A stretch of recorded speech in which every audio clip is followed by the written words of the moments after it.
Here's something a lot of freelancers are going to find out too late.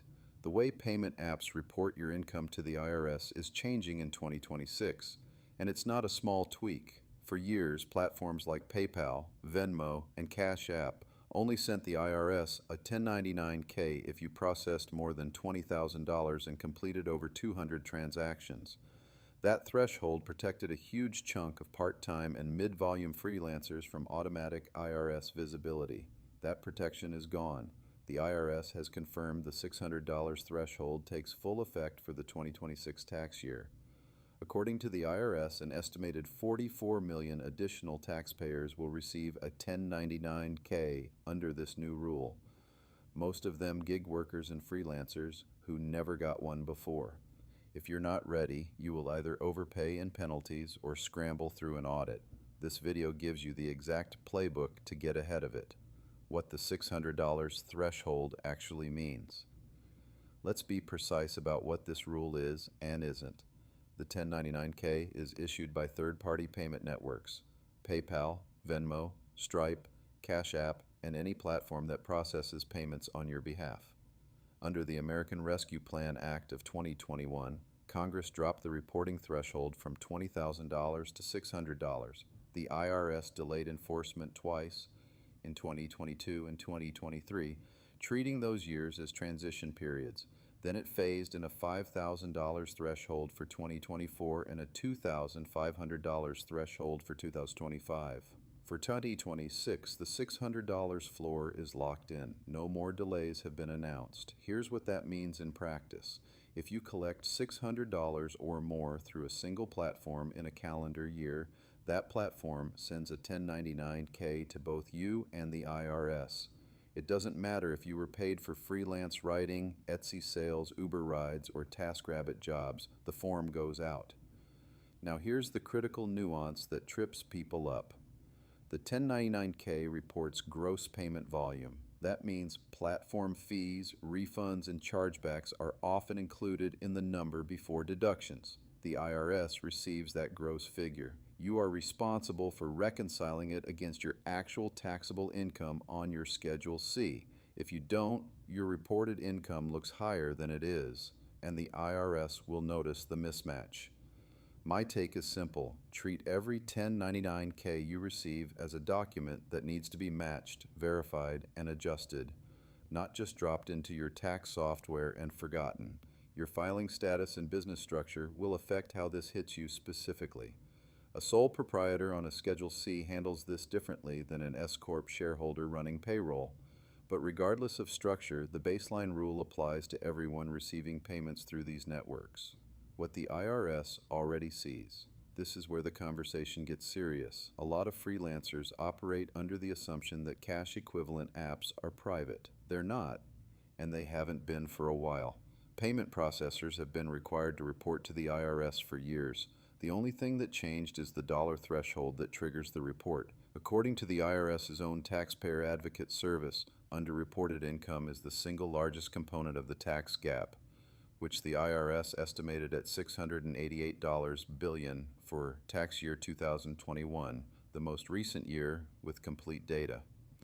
A significant portion of that gap comes from self-employment income. The IRS knows this. The 1099-K threshold change is a direct response to it. Here's what I want you to internalize. The IRS cross-references 1099s against your filed return automatically. That process is called the Automated Underreporter Program. When a 1099-K shows up in IRS records and the corresponding income doesn't appear on your return in a recognizable form, the system flags it. You then receive a CP 2000 notice, which is not technically an audit, but it functions like one. You have to respond, prove your income was already reported or legitimately excluded, and potentially pay back taxes plus interest. The right move is to never let a 1099-K sit unreconciled. Match every form to a line on your return every single year. Quarterly estimated taxes and the new math. If you're now receiving 1099-Ks for income you were already reporting, no problem. Your process doesn't change much. But if you were previously flying under the $20,000 radar and not reporting some of that income, you have a window right now to fix your approach before 2026 closes. Here's the structure you need. As a self-employed person, You owe income tax plus self-employment tax on your net profit. The self-employment tax rate is 15.3% on the first $176,100 of net earnings in 2025, according to the IRS. That covers Social Security and Medicare. Above that, you still owe the 2.9% Medicare portion. You can deduct half of that self-employment tax on your Form 1040, which softens the hit.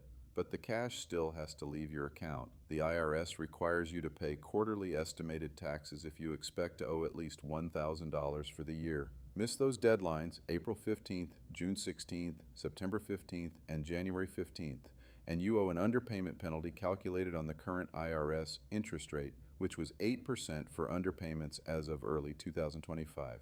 That's not catastrophic, but it's completely avoidable. Here's what I'd do. Set aside 25 to 30% of every payment you receive. If your effective tax rate turns out lower, that money becomes a buffer or a tax-advantaged savings deposit. If your rate is higher, you're covered. This range accounts for variation in your income bracket, deductions, and state taxes. Your exact number will depend on those factors, but 25 to 30% is the floor I'd set, not a ceiling. What the IRS already knows versus what you can deduct. The gross reporting problem cuts both ways. Yes, the IRS sees your gross 1099-K income, but you also have legal deductions that bring your taxable income down, and most freelancers underuse them. Under Section 162 of the Internal Revenue Code, ordinary and necessary business expenses are fully deductible against your self-employment income. That means your software subscriptions, professional development, home office, business portion of your phone and internet, and tools of your trade all reduce the number the IRS taxes.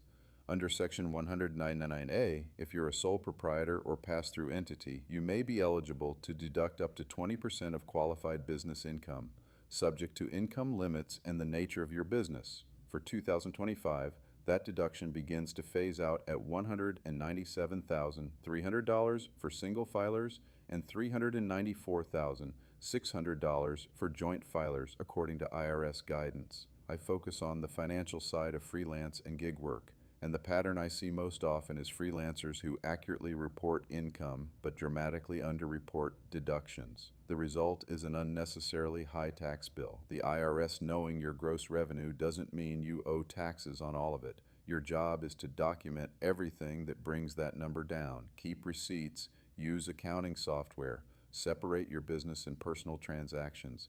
This is non-negotiable now that your gross payment volume is automatically visible to the IRS. The record-keeping system you need before 2026. Here's the direct action plan. You have time, but not unlimited time. First, audit your payment platforms right now. Log into PayPal, Venmo, Stripe, Cash App, everywhere you receive money. Download your transaction history for this year. Tag every payment as business income or personal reimbursement. Personal reimbursements, like splitting a dinner bill, are not taxable income, but you have to be able to prove that distinction if the IRS asks. According to the IRS, personal reimbursements sent through payment apps are not reportable income, but the burden of documentation is on you. Second, open a dedicated business checking account if you don't have one. Commingling personal and business funds is the fastest way to lose track of deductible expenses and create reconciliation nightmares when forms arrive in January. Third, if you use a platform like Stripe or PayPal for business, review whether you're set up as a business account versus a personal account. Business accounts generate cleaner transaction data, issue their own reporting, and often make 1099-K reconciliation more straightforward.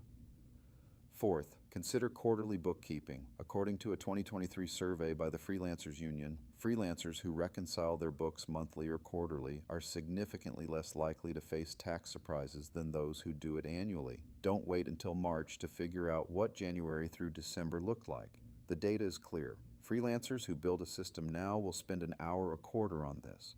Freelancers who don't build a system will spend 3 panicked days in April. I'm not a licensed CPA or financial advisor. This is general education for freelancers, not personalized advice. If this breakdown was useful, subscribe. I put out practical tax and finance content built specifically for freelancers and independent contractors, not generic advice meant for someone with a W-2 and a 401k match. Drop a comment telling me which freelance finance topic you want me to dig into next. I read every comment, and it directly shapes what I cover. Next week, I'm getting into something a lot of growing freelancers hit once they start hiring help: the 1099 NEC rules for subcontractors and virtual assistants, including the specific trap that turns a simple contractor payment into a compliance headache. That one's worth watching before you write your next check to a VA. This video may contain affiliate links. I only recommend tools I use personally.